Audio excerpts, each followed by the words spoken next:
Century का जो है 50 सीटों का अब हमें रुझान मिलने लगा है। 30 पर बीजेपी, ये अंतर लगातार बढ़ता जा रहा है। पहले 2 सीटों पर टीएमसी का अंतर था, टीएमसी बीजेपी का, लेकिन अब ये देखिए लगभग 11 सीटों का ये अंतर सामने आ रहा है। 30 के 60, 50 हाफ सेंचुरी रुझानों की हमें मिलने लगी है बंगाल से, और 19 पर टीएमसी और 30 पर शुवेंदु अधिकारी की बीजेपी आगे चल रही है। मुख्यमंत्री का चेहरा है शुवेंदु अधिकारी, और इसीलिए मैं कह रही हूँ बीजेपी जो है वो 30 सीटों के साथ यहाँ पर बढ़त बनाई हुई है। तो जो एग्जिट पोल में आंकड़े सामने आ रहे थे, क्या वही सच होते हुए नजर आ रहे हैं? लेकिन ये बेहद शुरुआती रुझान है। असम के से भी नजरें मत हटाइए, यहाँ भी अंतर कांग्रेस और बीजेपी का लगातार बढ़ता जा रहा है। 12 सीटों का यहाँ पर अंतर है, बीजेपी 19 पर है, कांग्रेस यहाँ पर 7 पर है। तमिलनाडु की अगर हम बात करें तो देखिए तमिलनाडु का भी आंकड़ा तेजी से बदल रहा है। केरल की 87 सीटों का रुझान, एलडीएफ 37 पर, यूडीएफ 48 पर। अंतर अभी बहुत ज्यादा नहीं है, लेकिन 9 सीटों का लगभग अंतर केरल में भी दिखाई दे रहा है। और देखिए 51 सीटें हो गई है जब तक हम आंकड़े पढ़ रहे हैं। असम की लखीमपुर सीट से बीजेपी आगे चल रही है, लखीमपुर से बीजेपी के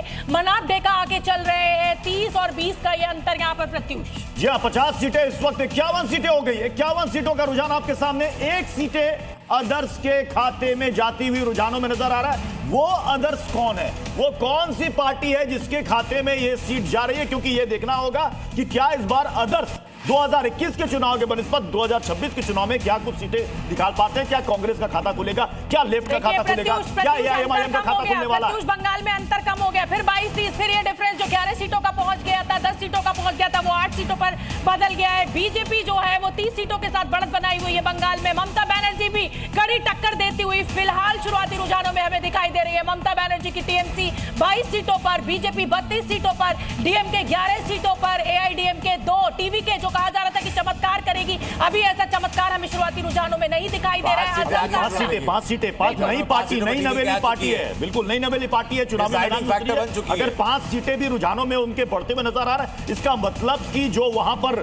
स्टार लोगों का जो जलवा है ना, वो यहाँ पर नजर आ रहा है कि वो उतरते हैं और चुनावी मैदान में भी ताल ठोकर के चुनावी जीत दर्ज करते हैं। मुझे लग रहा है प्रत्युष एकदम क्लियर स्वीप की तरफ कांग्रेस पार्टी जो है हारती हुई, क्लियर स्वीप की तरफ बीजेपी बढ़ रही है 23 सीटों के साथ। यहाँ पर 9 सीटों पर कांग्रेस ने बढ़त बनाई हुई है, यानी असम में 32 सीटों का जो रुझान हमें मिला है उसमें 23 सीटें, यानी एक जिसे कहा जा रहा था कि हेमंत बिस्वा शर्मा को का विजय रथ रोकना नामुमकिन है, वो ऐसा भी शुरुआती रुझानों में दिखाई दे रहा है। लेकिन 9 सीटों का डिफरेंस जो है बंगाल बहुत ज्यादा। असम की बात करें तो असम का डिफरेंस बहुत ज्यादा, 25 सीटें कांग्रेस, 9 सीटें। लेकिन यहां सबसे दिलचस्प मुकाबला चल रहा है पश्चिम बंगाल में। 22 और 33, कभी ये डिफरेंस हो जाता है 5 से 6 का, कभी डिफरेंस 12 का हो जाता है। देखिए 24 और 33, जितनी तेजी से हम बोल रहे हैं उतनी ज्यादा तेजी से यहाँ पर टैली बदलते जा रहे हैं रुझान में। देखिए 24 और 33, 9 सीटों का 56 सीटों का हमें रुझान मिलने लगा है। हाँ नवीन जी, मैं आऊंगी आपके पास, लेकिन इस समय आंकड़ों का समय और मुझे लगता है हमें आंकड़ों पर रहना चाहिए। टैली बहुत तेजी से बदल रही है। अगर आप